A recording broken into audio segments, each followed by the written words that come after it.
Kalau aku tanya korang lah, apa sebenarnya korang punya expectation kalau kita duduk berunding dengan orang macam Donald Trump? Apa possible outcome yang kau rasa kita boleh dapat kalau kita duduk dengan Donald Trump? Apa the best possible outcome yang kita boleh dapat kalau kita duduk berunding dengan orang kepala batu macam Donald Trump?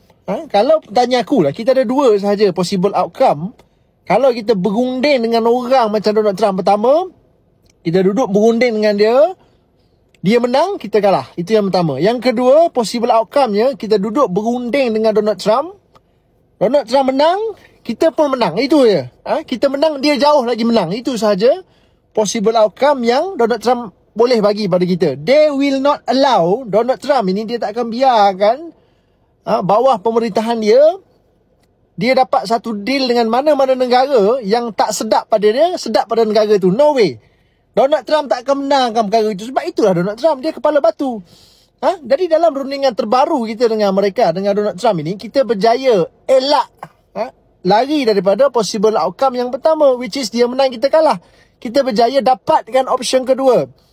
Kita menang, dia lagi menang. Okey lah. Ramai yang marah kerajaan hari ini sebab deal perjanjian kita dengan mereka tu, Amerika jauh lagi untung. Ramai yang marah benda tu.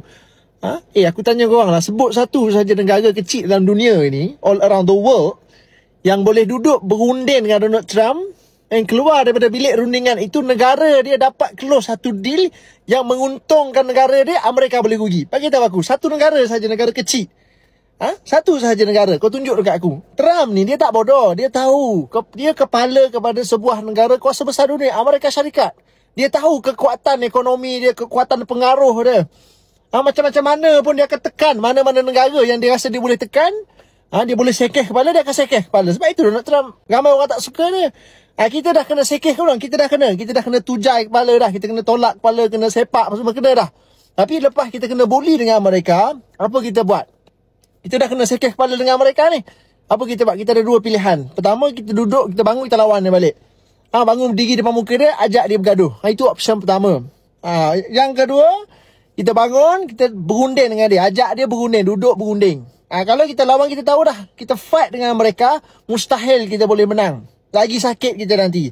Tapi kalau kita duduk, ajak dia duduk berunding elok-elok kan. Bincang baik-baik, sekurangnya kita tak kena bantai lagi teruk, walaupun kita terpaksa bagi sesuatu pada Donald Trump. Dan kita bagi sesuatu pada dia, kita tak langgar garis merah, red line. That's more than okay lah kalau tanya aku. Sebab itu bila pembangkang duk sembang bergegar-gegar dalam Dewan Rakyat, seolah-olah suruh kita lawan balik Amerika tu. Sebab dia tak jadi kerajaan, sedap cakap nak lawan balik Amerika. Ada yang bagi cadangan, kita fight balik, naikkan tarikh kepada produk Amerika yang masuk pada market kita.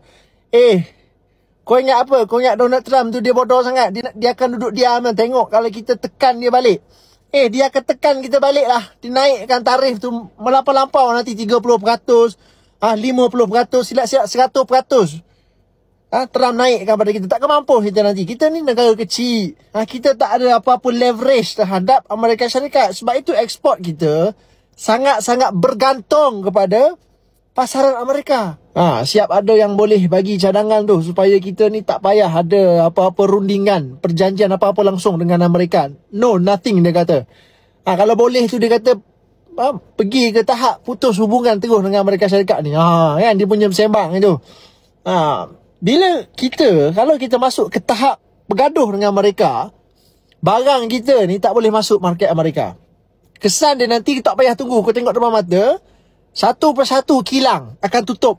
Guyup habis kilang. Rakyat kita, beribu rakyat kita hilang kerja, hilang peluang pekerjaan. Ekonomi kita silap-silap boleh collapse. Tu, kalau kita bergaduh dengan mereka.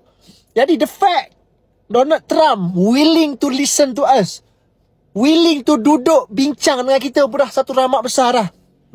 Kau nak expect Donald Trump akan duduk bincang dengan kita kalau dia tahu dalam perjanjian itu boleh rugikan negara dia. Kau ingat dia nak duduk bincang? No. Trump ni, aku ulang lagi sekali, Trump dia tak bodoh, dia pandai.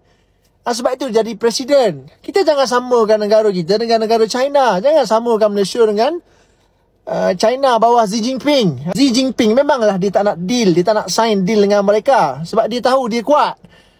Dia pun kuasa besar dunia. Dia tahu dia boleh buat sesuatu pada Amerika. Dia boleh fight dengan Amerika. Kita ni negara kecil je bang.